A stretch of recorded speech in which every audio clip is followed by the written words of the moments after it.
Fantastic. Well, somehow or another, our other people didn't show up. So welcome everyone back to session 2 of Finding Freedom Together. This is our second series of Accomplices for Justice. I am Rabbi Jonathan Freirich, normally joined by Reverend Dr. Wylie Hughes from Orchard Park Presbyterian Church, who unfortunately had a conflict tonight. It's the first time he has ever missed one of these, so we are with him where he is, and appreciate all of you being here. Alas, I am here on my own at the Buffalo History Museum, but so grateful and blessed to be joined by all of you. Our mission is this question of freedom as raised by Timothy Snyder in his latest book on freedom. He is currently famous for his pamphlet on tyranny, which has gotten a lot of press. Most people know at least the first advice from on tyranny, which is don't obey in advance, and which we can say to a certain extent, former FBI Director Christopher Wray didn't listen to by resigning before he was fired, as it were. But it seems like our country is mostly waking up to the idea that we don't need to obey a tyrant, and without obedience, tyranny is hard to enforce. So with that, we are going to look at the idea that Professor Snyder brought up in chapter 2 of his book. And I wanted to start it off with something that I thought was very interesting. I don't know if the rest of you did. He talks about a fifth dimension. And obviously the first four dimensions are, space and time, the 3 dimensions of space and time. And the fifth dimension he identifies as the dimension of values. And this seems like it would be a hard thing to understand, but I've got a couple of ways of looking at it. So I'm sharing screen. These are our texts. Hopefully all of you can see those. And his text on this is actually, if you have the book, on pages 67 through 68. And he says a sovereign person, we talked about sovereignty last time, in making choices is acting not only within the physical world, but in a realm of good and evil, right and wrong, virtue and vice. That zone, with which Edith Stein, a scholar he cited last time, called the world of values, is not an extension of the world of things. It is a kind of fifth dimension with its own rules, and as such, a reservoir of unpredictability for our own world of 4 dimensions of space and time. The virtues do not interact with one another or with objects as objects do with other objects. So I want to stop here for a second and just say, he is asking us, first of all, we'll talk a lot about unpredictability, but I think this fifth dimension underlies a lot of what he has to say. And it seems like woo-woo, wacky, doesn't make sense type of stuff. But I want to make it sort of more concrete, even though it's deliberately abstract. So this idea of a fifth dimension of values. Welcome, Rabbi Malami. Nice to have you here again. This fifth dimension of values is important because when we're talking about values, when we're talking about priorities of getting along, of things of importance, they don't work the way objects do, right? Objects can be bigger or smaller. You can prioritize them. You can say all of this sort of stuff, but values are weird, and they require different type of negotiation. And this is what it seems like a key point. So he continues on, saying kind of what I just said. The fifth dimension, so to speak, has its own physics, its own geometry. When we make choices and affirm values, that different geometry of the fifth dimension seeps into our world, making us and it less predictable. That is because values don't follow the same rules. They don't work like physics does. Physics is the art of making objects predictable, right? Doing the right thing, doing certain things on a pool table makes the pool balls go in the right direction or the wrong direction. It's physically predictable. But humans in the world of values are not. So as he continues, the values cannot be judged in the same terms as physical objects. We can say that a thing is bigger than another thing, but we cannot say that loyalty is bigger than honesty. Another difference, choosing between values is an act of affirmation, not of consumption. When we choose beauty, there is more beauty, not less. We leave behind the unchosen thing, whereas the unchosen value always awaits us. We might affirm it later, or even find some way to combine it with other values. As we move forward in time, we not only leave a trace of our choices behind us, but also accumulate a new capacity for combining values within us. Meanwhile, every sovereign person is doing the same thing. Everyone we encounter is facing an unceasing succession of choices in their own arrangements of unique circumstances, applying their own combinations of values. When people are sovereign together, so we have this whole bunch of people doing the same thing but differently, we generate unpredictability. And as we do so, we recognize this in one another, we welcome it, and we gain from it. When we apprehend others as live, as living things, as vibrant things, we see them doing what we're doing, making choices in the zone between the world of things and the world of values. Working together, people bring unpredictability into the world, and joyfully. This helps us to be free of all the people and forces who would rule us by predicting us or by making us more predictable. Free people are predictable to ourselves, but unpredictable to authorities and machines. Unfree people are unpredictable to themselves and predictables to rulers.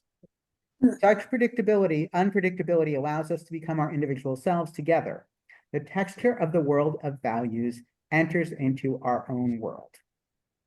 So I wanted to start with this because I had an additional sort of layer, and then I'll take some questions because it's kind of weird stuff. I had an additional layer to sort of clarify. Many people quantify things that can't be quantified. So in relationships, it's really wondrous that when a new person to offer love to enters our lives, we are not bereft of love for anyone else. We get, as it were, a whole new 100% of love. In other words, there's no way of dividing up a value like love on a worksheet, on a Excel file, or a pie chart, right? There's no way of subdividing it. I love and care for one child, and then lo and behold, another child enters my life, and I have a whole new 100% of love to offer. It's an infinite sort of re-restorable, re-replaceable value. And this is the same with the other values that he's talking about. And I think it's really important for us to think of it this way, right? Not only does, and I, truth and honesty is a great one, but justice and mercy are two other ones, right? We need them both. We can't do one without the other. Too much of one gets in the way of the other, but we still want to hold them in our minds at the same time. And when we behave in this way, then when all of us show up on a jury, we're having a conversation about justice and mercy. And through the 12 jurors, we come up with something better than the sum of its parts. And something that the judge or the attorneys couldn't come up with on their own either. In this sort of world of values and freedom and democracy, there is a whole lot of unpredictability. And that's really what I think Snyder is getting at, that in order to make all of this humanity work freely, thinking that we know what anybody else is going to do gets in the way of their freedom in a fundamental way. And when we behave in ways that are predictable, we serve people who would benefit off of those, who would profit off of those predictable manners. And when we behave in ways that are unpredictable to anybody but ourselves, we are being free on our own, and then free with one another. Does that make sense? Sort of. Please. I'm using the word value is what's confusing me, because it's only his terms, it's only positive. And there are a lot of people who have values, they consider values, which really inhibit freedom in other people. He just seems to, when you talk about love, and those are positive values and good for our natures, but what So about what would you call a value that somebody else identifies that you wouldn't identify as a value? selfishness? Selfishness is not a value. Greed. Greed is not a value. I No know, one agrees but that I'm these are telling values. But some If- people think No. So here's the deal. If we're coming to the conversation in good faith, okay, then people will say, for example, the difference between enlightened self-interest and self-interest, right? So let's take an example that we're all familiar with. Elon Musk is interested in getting richer at the expense of everybody else. What's very interesting is that as he has revealed himself to have zero other interests aside from his own benefit, that has proven him to not be in a values conversation. His support for being selfish is evaporating. it is. Absolutely. The more he talks, the less people like him. True. Can I Well, try no, a no. value? Yeah, John, what? So what about I'm trying to think of something that might pull against a little bit of what you're saying. Like, what about consistency or reliability or dependability, right? These are things that can be positive values in chaotic environments, but Absolutely. it's not about losing freedom, necessarily. And what Snyder is pointing out is that those values will be in conversation, in discussion, right? I'll give a perfect example from my own life.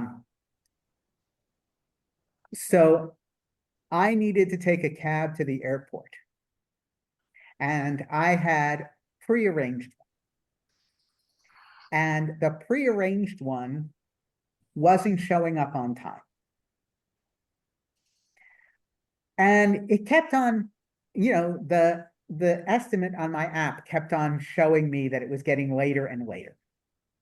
So much later that it was clearly easier for me to order a new cab, a new ride. Now, at a time in my life, I might have focused, as John just talked about, on consistency, on, devotion, on being steadfast, and stuck with it. Because I'd made this arrangement, and of course, there was nothing holding me to it. And so, you know what I did? I canceled the one and I started another, and in that, I juggled values. The value at that point was getting my family to the airport. And that value overrode the whether or not I'm going to uphold my initial thing, having to, It was a bargain. Right. So this is unpredictability, right? I had to deal with something that didn't work out the way it was supposed to. It was a juggling conversation between myself and my own value judgments in history and all of that. So there's that's kind of what we're talking about. Does that make more sense, Mom? Uh, when I hear his words, which are great, it's just that in the world we're in today, I just think there's a lot of people that doesn't sing to or speak to, because they're not working with a value system that Snyder does. I would say that one of the things that the challenges that we face, and by the way, Nanette, I'm really glad you're here. I was going, when Reverend Hughes couldn't make it tonight, I had this whole question of how difficult it was going to be for me to be the white guy without an African-American partner. And let me tell you, in the last 24 hours, I tried to get everybody to show up. And but in a conversation that has been explicitly about working, in an anti-racist world and creating that. So I'm very appreciative to make sure that I was hopeful, Nanette, that you would be here to make sure that to check me on where I am. So I think you're right, Mom, that it's difficult, but our challenge as pluralists, and really pluralism is the underlying thing here, is we're going to have to go into the lion's den with people with whom we disagree. And we're going to have to go bravely in there. And right now, more than ever, I think it's clear all of us, no matter what we thought was going to happen prior to November this year, starting in January, none of us, knowing how terrible it could have been, predicting how terrible it could have been, none of us knew exactly how it was going to play out. And so there's a lot of unpredictability. We don't think that way. We can't. No, but even the designers, right? Nothing is going according to plan, even for, the president and for Elon Musk. Because it turns out people are not predictable. And we are not acting predictably, at least not to them. Well, and I think Musk may have thought, well, we figured out how to control people through Facebook and Google and Amazon and all those other big tech companies. We know what people are going to do. And yeah, we're not being predictable. And one of the things that I really loved about this chapter in the book was that today we may take this value and focus on it and make that the highest value for today. But tomorrow we can pick something completely different based on the circumstances, based on, what's going, I think that's just so cool that we're not stuck in always picking this value as our highest value for today. I think that's wonderful. Yeah. And Chris, that's a really good point, because again, look at the things that are facing our world. So just deal with a question like climate change. Yeah. In our town of Buffalo, which is more important for a neighborhood? Getting rid of the lead pipes or putting on solar panels?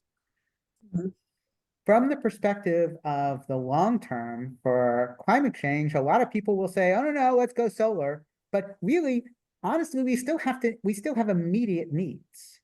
Right. Yeah. We're going to have to juggle these things, because in a neighborhood where people are still drinking water from lead pipes, those pipes need to be changed before, because it doesn't matter whether or not we run out of fossil fuels if we're still taking 5 to 15 IQ points away from our kids.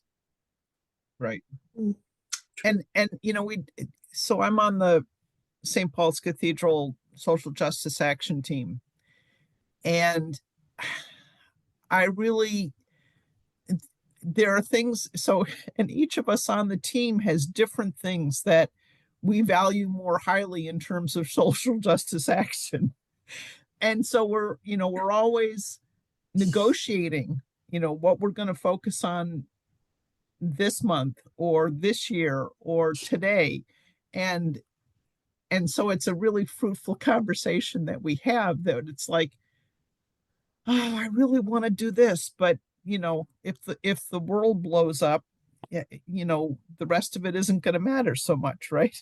Mm. And so, but it's that conversation that really is so fruitful and exciting, I think. Not easy and not necessarily optimistic, but it's exciting. Hmm.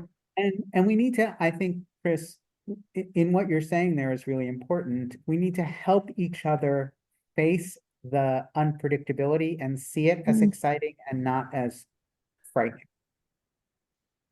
And part of what we're being sold is the idea that if everything is predictable, then everything's easier, right? That and Snyder goes at great length into this in another book of his called The Road to Unfreedom, where he talks about the ideologies, the different politics, the politics of inevitability, the politics of that cut off the future, the politics of eternity. Those are the two that he talks about. Inevitability being, unfortunately, the politics of even our American technocrats, right? That problems will be solved by economics, right? The end of history, right? That somehow or another capitalism will solve everything. That didn't work out so well either. And the politics of eternity is that the past and the future are the same as long as you put your trust in a leader who will restore the past, which is the Putin version of politics. So we're looking for something better, one that requires us to know where we're coming from, but also allows us to embrace the unpredictability of the future by understanding that we're part of it. We get to participate in it. And we need to help each other not be afraid of it. So, Yeah, yes, please. Okay. just a short thing. I may have mentioned before, I'm a great believer in the butterfly effect. And I'm beginning to encourage myself some to think that all of these things that are going on so annoying, at least to me, and I think to most of you, and worrisome, may be forcing us to, first of all, know a lot of things we didn't know, which is definitely happening to me, but it may change us in the long run for going on a better path than we would have if this hadn't come along. I mean, maybe it was meant to happen and make us see, gee, we really should do this, we should do that. Oh, we really should change some things, And I also think that what they're doing right now, like what Musk is doing particularly, is pulling a lot of people away from them, making them say, wait a minute, this isn't what we wanted.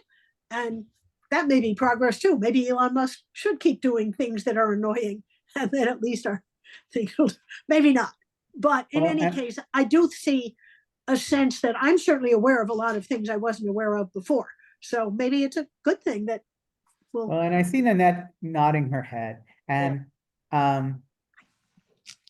so one of the things that I have learned from my encounters with a lot of people from different backgrounds is we haven't done so well. We haven't done as well as we thought we had. That we live, here in New York, which is a state that's been run by Democrats pretty consistently for decades.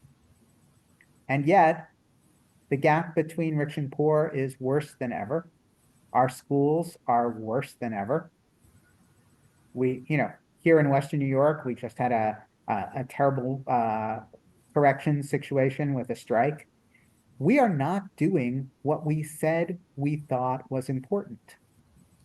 And so you're right, Tay, that maybe by having sort of a worst case scenario come true, we are being forced to recognize the degree to which we've let things fall apart so badly for everybody except for the top quarter or top fifth of the country.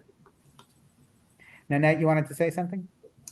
Yeah, I wonder if, because we're not getting the pushback from the Democratic Party that you would expect. And I wonder if it's a very intentional strategy. I wonder if they're really saying to themselves, all right, you know, let's let them run it into the ground so everybody can see it for themselves. That's pretty risky. It's So- risky, but I wonder if that's an intentional strategy on their part. And So and part I'd like to mention, I'm gonna drop something in the chat. Mhm. It's something I sent Mom a couple of days ago. There is a woman who writes an astounding piece of all the stuff that Democrats are in fact doing every day to fight what's going on. Mhm. Our media is covering what's going on terribly. So there is a lot of pushback. Remember that the pushback is not going to take place by the passing of laws or starting of investigations, because the House and the Senate are both controlled by Republicans. However, there's still a ton of stuff going on. And so I want, it feels like everything is going to crap. But don't be fooled. There's a lot going on. And of course I can't find this right now, but I will send it to you all. I even posted it on Facebook, and we'll do so again. I think I had it on Facebook. Yeah, I will post it again. All right. I want to take us into the book a little bit, if that's okay. Because Professor Snyder does a lot with Václav Havel and what he wrote. And some of it is like really, really important, I think. So here is this bit on pages 64 and 65 about this play that Václav Havel wrote in the 70s. He says the play is about what we do to each other within such structures. In Audience, the play, a dissident employed by a brewery is summoned to meet the brewmaster. The brewmaster must, of course, inform on his politically suspect employee. From frothily roundabout conversations, it emerges that the brewmaster is friendly with the secret police officer to whom he submits the reports. The brewmaster wants to help his policeman friend, but he could use some assistance himself. He's not a good writer, and reasons that time could be saved all around if the dissident wrote the reports on himself, the brewmaster signed them, and the secret police filed them. The dissident eventually agrees to this. To be sure, it was easier when the dissident reported on himself, yet doing so was to give up on dignity. As the dissident and the brewmaster agreed afterward, everything is shit. Cynicism about the system slips into nihilism that serves the system. It might seem harmless to concede that there are no virtues, nothing to value in life. It might even seem to be consistent with freedom. If nothing is true, then surely everything is permitted. On this basis, we would oppose barriers to our impulses, but we would lack an argument against the powerful whose impulse is to control us. If we accept that everything is shit, if nothing is any better than anything else, we have no basis for sovereign choices and gain no practice in the building of a self. We will mutter under our breath and accept our place in the system. And for some reason or another, I think this is particularly relevant right now. Because it turns out that a whole lot of people who may or may not have been conservatives or liberals or Democrats or Republicans work for the federal government. And most of them want to keep their jobs. Oh, yeah. And most of Jonathan, them, Jonathan, do you know that we can't see you? Your camera's not on? Yeah, I see him. Oh, I don't. Okay, never mind. It's just me. Well, there's two images of Jonathan, one where the picture is off and one where the picture is on. right. Oh, okay. He appears twice. I am here because one of me is the camera viewing the empty room. And since there's nobody in that room, I turned off that camera. Okay. So if you think about how important it is to never give up hope that things could be better, And this is really like such a key in the moment virtue or value. And maybe, Mom, virtue is better than value. Because Yes, because if we use the word virtue, we agree that it's something positive. that's right. That has some resonance with me. So what Havel was pointing out is when the dissident participates in this crazy structure where the brewmaster is reporting on the dissident and getting the dissident to write the report of his own being a dissident on himself, so that the brewmaster can file it with the police, the security forces. Everybody has given up. But he's corrupt also. Right, but the corruption is part of the giving up, because no one's getting anything out of it except for the powerful. No one's getting a kickback. There's nobody getting rich off this scheme except the person at the top.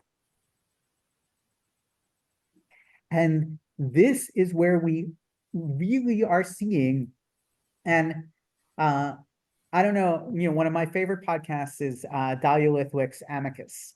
And she spoke about last week how important it is to recognize that we cannot rest our faith or hope in anybody in the system to do this without us. The courts are not going to solve this for us by themselves, right? The courts work too slowly on purpose, right? Judge Chutkan in DC, right, had to not put forward the union's claim that she was judging on because she wanted to make sure that the case would work out for the better eventually. And their claim wasn't so solid to start with because they hadn't gone through the administrative procedure. Now, the administrative procedure would lead them to the National Labor Board, which can't make any decisions because it's understaffed, because the third person on it who was unceremoniously fired without cause by the president. So there's a whole bundle of stuff, but that's why taking to the streets makes a difference. It's why all these things, there have been town halls across the country, some of which Republican representatives have refused to show up to or been booed out of. On the flip side, there was a woman who offered a protest to their representative and was bound and zip tied by 3 unidentified men who were not law enforcement just because she spoke out against the norms. So we also need to stand up when other people are standing up. Our issue is we need to continue to not be predictable. We need to continue to not toe the line and just get along to get along, because that is only in the favor of those who are who make profit off of it. It's hard though, Jonathan. Honestly, I look at it now and I'm just so tired. I just want to sleep for 4 years, honest to God. I just want to sleep for 4 years. Absolutely. And who could blame you, Nanette? I mean, again, how many times Can't just sleep for, I'd like to also, but I'm old and I don't have time to throw 4 years away on these awful people. The one thing I think you're right, but not 100%, is I know that you don't think the media is doing enough, but I will tell you, it's a combination of the courts that do and the media that does and the people that demonstrate. It's a combination. The only difference, the big difference between us and Nazi Germany or Russia is the media. It might not be enough, but what glimmer they open up, what little space they open up, what 5 people a day they might reach who weren't reachable, who may turn off Fox News and turn on something else. The media is our hope. I believe that. They should do more. They should be on every rally, and every Republican who's not answering all his emails, for sure, there are thousands coming into the Congress and to the Senate, and they're not answering them. But the media is our only chance because they cannot shut it down. He can keep out the AP, but they will figure out a way. So I think I still am 100% for the media. And I think they're our hope. Yes, Yes, and and And the courts, not by themselves, not by right? the. We are struggling with them, right? We also have to diversify our media diet. Charlotte, you're muted. Yeah, Charlotte, Tay, did you have something to say? you're muted. No, my you granddaughter are. was asking me what this meant, and I was Oh. trying to explain. So Oh, okay. she's Um, listening. All right, so there is something about the difference between accepting the normal and pushing for norms. And I think this is very much on topic with what we're talking about in terms of, we can't allow it to be normal. However, if our norms are strong, we identify as normal resisting. So here's this bit about resistance in Eastern Europe, right? Polish workers striking against rising prices had been humiliated and imprisoned by the communist regime. The Workers' Defense Committee found it abnormal that workers were beaten and fired by a regime that claimed to rule in their name, and normal that such workers would receive a legal defense and financial support. Human rights meant a handful of people trying to tell the truth about elemental matters, behave decently, and demonstrate solidarity. These realizations of human rights might seem prosaic: a defense of prisoners in Russia, of culture in Ukraine, of music in Czechoslovakia, of labor in Poland. The everyday quality of human rights was the point. It was not one ideology against another, right? It's about whether or not somebody deserves to be fired or not. The dissidents made no grand claims and advanced no grand worldviews, but rather tried to tell everyday truths, advance everyday causes, realize everyday virtues. Human rights did not mean the self-contradictory determinist freedom in the communist or capitalist sense. It was not what happened automatically when private property was taken away or restored. The notion of human rights did not defer or delegate freedom. It opened up the space for the human exploration of virtues. It stood for all the values that actual individuals living in an actual historical moment might choose to hold and to try to realize. People earned respect, not for making an argument against communism in favor of some alternative, but for living in truth, Havel, or for living as if they were free, Michnik. If the cause was so humble, why did people go to prison, or the gulag, or even die for it? From the outside, sovereignty and unpredictability can look strange. Someone is standing up or standing out for reasons that are not immediately clear. From the inside, they can feel like a need to act consistently with value choices made over the course of a life.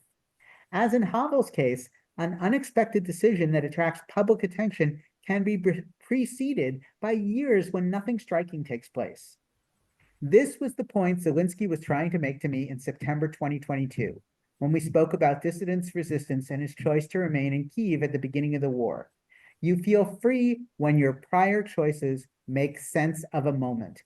Your actions are then predictable to you, though unpredictable to the world. So Zelensky never had a question. He never said he didn't think leaving Kyiv was an option. 3 years ago, this month, everyone in the world gave Ukraine 3 days. 3 days. American experts said Russia would take Kyiv in 3 days. The Biden administration advised Zelensky to leave for his own security, and he stayed. And he said to Snyder, it wasn't a choice. This was who I was up until that point, all of the things I had become led me to say, I am Ukrainian and staying with my people. Mhm. I have a story. I have a story to share on that point. Please. I used to wait tables at a restaurant chain in Schenectady called Friendly's. Any of you familiar with Friendly's? Of course. Yeah. And uh, one Friday, a woman and her mother had dinner at one of my tables. And when I went to clean the table, there was an envelope of cash. It was like $300-400, and it was clear that she had cashed her paycheck, and that was her entire week sitting on my table in that envelope. And so I went to my manager and I said, I think this woman, left her money. I said, I'm going to take it home with me, and I wanted to let you know that I have it in case somebody calls for it. And he said, well, actually, you would leave it with me. And I felt like, if I see you in a new pair of shoes tomorrow, we're going to have something to talk about, So I left it with him. And sure enough, she did call back a couple of days later. It was on a day when I wasn't working. And he gave her the money. And the following Friday, she and her mother came back, requested my table, and left me a big, fat, ridiculous tip, and wrote to Friendly's corporate talking about what I had done. But for me, that wasn't, it wasn't a question about what to do. That was who I am. I'm not somebody who's going to be okay. I mean, every day that alarm rang and she really would rather just roll over, but she didn't, was in that envelope. And I'm not somebody who's going to live okay taking all of that home with me, knowing that, she might miss her electricity bill or her car payment. That's just not who I am. Who I am is I want her to have this back. That's who I am. And I talk about that a lot when I talk to white people about when they ask me, what should I do? What should I do? What should I do? I tell them it's not about a doing, it's about a being. Who are you being? And then your doing comes from your being. Mhm. Amen to that, Nanette. Amen to that. So, by the way, on the whole Friendly's question, my colleague, John Malmy pointed out fribbles, because of course,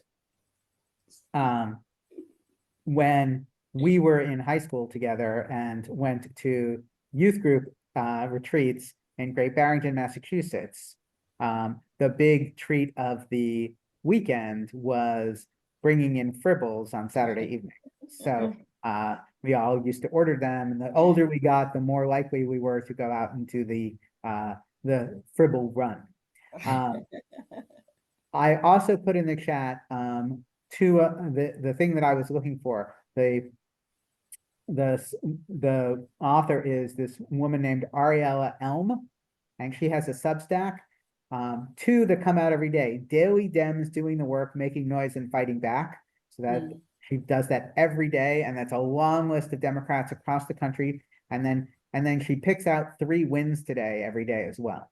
So people to connect with and support doing the work unpredictably with sovereignty, deciding, hey, wait a second, this will not stand. Like, the governor of Maine. Has everybody heard what the governor of Maine did? Oh, No. and you know what the governor of Illinois did also? Go ahead. Yes, right. So the governor of Maine stood up to the president in his face because he tried to bully her in public and say, you're not going to get federal funds if you don't comply with my anti-trans stuff. You're not, enforcing the anti-trans laws. And she said, we're not going to do it, and I'll see you in court. Oh yeah, I do remember hearing about that. Governor of And Illinois, Pritzker, Pritzker, spoke to his State of the State address to the Illinois legislature. And among other things, he said, "I will not bend the knee." that's right. And if you can get it on YouTube, I got the whole speech on YouTube, and it's amazing. And he does equate the Musk and Trump stuff with Nazi Germany. He absolutely does. So one of my concerns about the governor of Maine, my sister and her family lived in Maine for a long time until about 5 years ago, and they travel in conservative Christian circles. But my sister did post that, and unfortunately, one of her followers then said, "Well, I do have a problem with trans women competing, against regular or whatever it was women." And so that whole Went off on a whole tangent. well, yeah, went off on a tangent. And, and my sister said, yeah, I don't think it's about, competing in sports. It's about caring for people, which, so my sister's right. But I just get really concerned about people who go, when the trans question comes up, they go to a place where it's just Yeah, it's I not know even what a you real mean. thing. I mean, I know what you mean. so nobody quote unquote decides to be trans so that they can compete against women.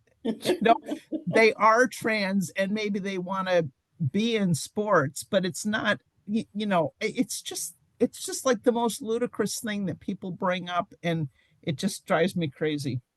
Well, any more than the whole idea that somehow or another, kids would go to school and come home trans, Or right? gay or Or whatever. whatever, right? So, one of the things that we have talked about a lot in the last 6 months is that we should be listening to what people actually say as opposed to what is said on social media, right? We should have trusted that Project 2025 was in fact the blueprint for this presidency. And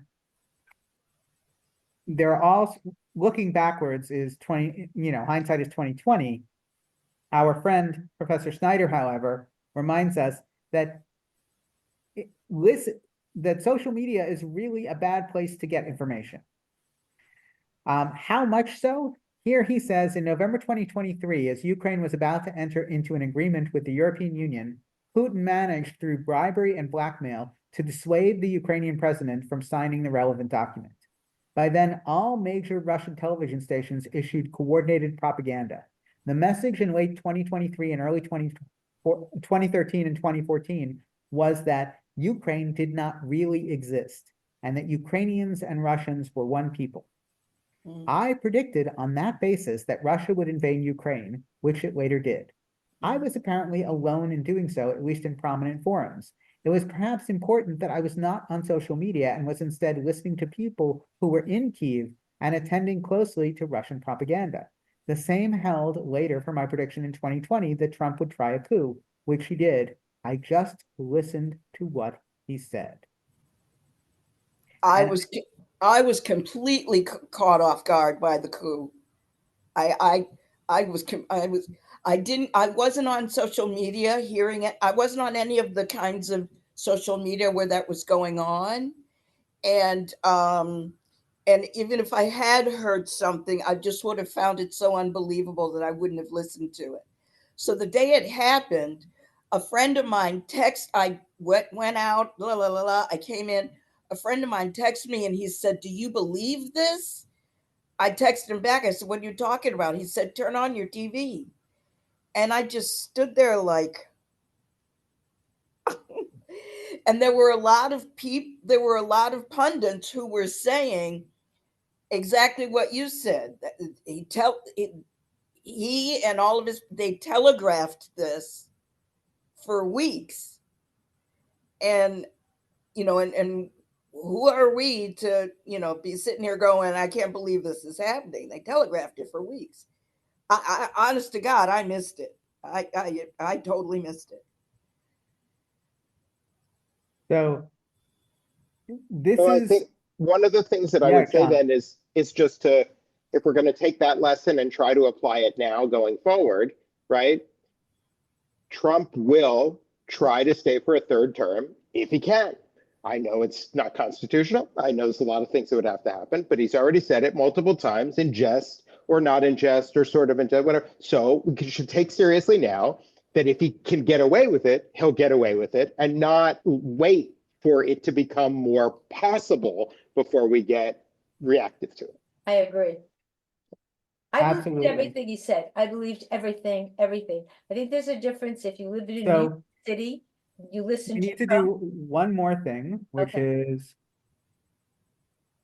we need to do one more thing, which is actually look at some of the African American texts that and sources that Reverend Dr. Hughes provided for us. Where is he today? So these are things that he gathered based on the unpredictability chapter. So Frederick Douglass said, if there is no struggle, there is no progress. Reverend Hughes commented, emphasizing that challenging expectations and engaging in unforeseen struggles are necessary for advancement. And I think that's pretty clear. Harriet Tubman said, I freed 1,000 slaves. I could have freed 1,000 more if only they knew they were slaves. And this, I think, is really where we are, that we need to constantly be aware of where we are and who we are and what's going on, because the only way we change anything is if we actually, are aware of it. James Baldwin said, the most dangerous creation of any society is the man who has nothing to lose. Suggesting that when individuals break free from societal constraints, they become unpredictable and powerful agents of change. This works both ways. When people break free from societal constraints, they also become incredibly dangerous to the rest of us. Right? So what we're seeing is a constant destruction of norms by Trump and Musk. And when no one reestablishes those norms, they can continue to behave badly. When the norms are terrible, on the flip side, which is I think what Baldwin is asking us to do, is if the norm is inhumanity, we must break the norm. Zora Neale Hurston said, jump at the sun. You might not land on the sun, but at least you'll get off the ground. And Reverend Hughes said, this encourages bold, unpredictable actions in pursuit of freedom and self-actualization. Ta-Nehisi Coates said, the classroom was a jail of other people's interests. The library was open, unending, and free. And he advocates for self-directed, unpredictable paths to knowledge and liberation beyond institutional expectations. It's amazing. Last year at this time, we were talking about the importance of, going on banned book tours, which seems so inconsequential now in comparison. Alas. And then Pastor Hughes brought together a couple of other really important sources for us to remember when we talk about, and again, part of the issue, the reason why I wanted us to think about these sources and why Pastor Hughes and I were bringing together is because Tim Snyder is an amazing professor and he brings together a whole bunch of interesting thinkers that we don't normally see, but they're all Europeans. And the sources for the type of freedoms that he's talking about, the framework, I think, are also present here, especially among people of color. So here, cultural expressions of unpredictability, jazz and blues music. Originating from African American communities, these genres embody improvisation and unpredictability. Musicians like Miles Davis and Louis Armstrong broke musical conventions, creating spaces of freedom and expression. So, I live in a household with 2 young saxophone players, and I was a saxophone player as well. And one of the amazing things about that is when you listen to Charlie Parker, play saxophone. Now you can attempt to try to play the things that he created on the spot. And it's astounding because the brilliance of unpredictability that leads to improvisation leads to new art forms. And this is at the heart of a lot of contributions from people who are not in the mainstream.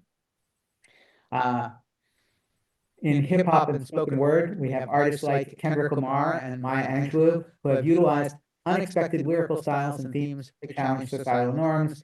At some point or another, Pastor Hughes and I are going to do a conversation about the halftime show and Kendrick Lamar and all that was in it that most of us who don't know anything about hip hop didn't notice, and myself included. Myself And included. then, of course, historical acts of unpredictability, the Montgomery bus boycott sparked by Rosa Parks' unexpected refusal to give up her seat, leading to a significant civil rights movement milestone. I think that were Pastor Hughes here today, he would say what was unexpected and unpredictable was Rosa Parks' action in the moment. However, it was a planned action. So it was, in fact, planned unpredictability. And one of the things that we have to do when we are confronting the powerful is be unpredictable, but also be thoughtful about how we do it. And I think, these are very important things to include, young African Americans engaged in peaceful, unpredictable protests at segregated lunch counters, not to mention the whole Freedom Ride movement, which totally upended sort of societal norms in the South. And hashtags like hashtag Black Lives Matter emerged unpredictably, galvanizing global awareness and action. And contemporary artists use unpredictable mediums and messages to address issues of freedom and identity. So there's a lot to remind ourselves of all the things that's going on all around us all the time that are sources for figuring out how to do this better, how to be free better together. Because this unpredictability thing is exactly what is at the heart of what the top-down picture is afraid of. We are profitable to people at the top when we are predictable because our actions are monetized. They're much easier to monetize when we are predictable. When we respond, and this is a big thing for Professor Snyder, when we respond predictably to algorithms in social media, we are obeying the machine in advance. And when we do that, we are making money for Zuckerberg, and we are not, in fact, doing well by ourselves. So one of the things that I find actually a little problematic about Professor Snyder is the degree to which he makes social media the villain on all of this. Your sound is. I'm not quite convinced. He John, does. John, you're not hearing us. Can you not hear me? We hear you. Oh, You're sorry. not hearing us. My apologies. Can you hear you now? We hear you, but you're not hearing us. I can hear you now. Okay. Something happened with your sound. Yeah, the screen here went off. So Okay.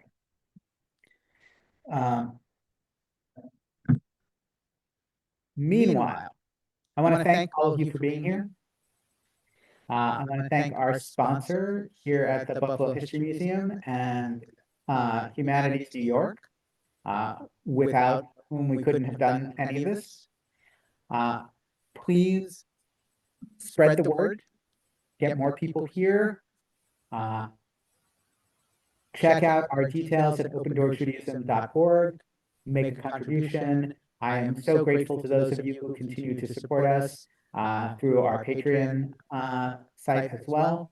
If you have questions, let me know. I promise that I will get the packet out for next time sooner. So for chapter 3, one way to look at these first three chapters, sovereignty, unpredictability, and mobility, is as stages of maturation, that sovereignty is something we acquire when we are born with help and become mobile children. Unpredictability is something we acquire as we become teenagers and come into ourselves and often frighten our parents with doing things they didn't expect. And then mobility becomes a necessary part of being a late teen, being able to go and do that which is not available to us right there. So I think these 3 developmental stages are very important because they show that people we societally are designed for freedom when we develop in a healthy, functional manner, and that we need to make sure that our society encourages it. Tomorrow, you want sources tomorrow, Ted?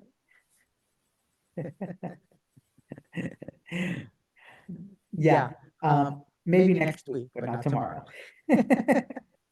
No, sorry.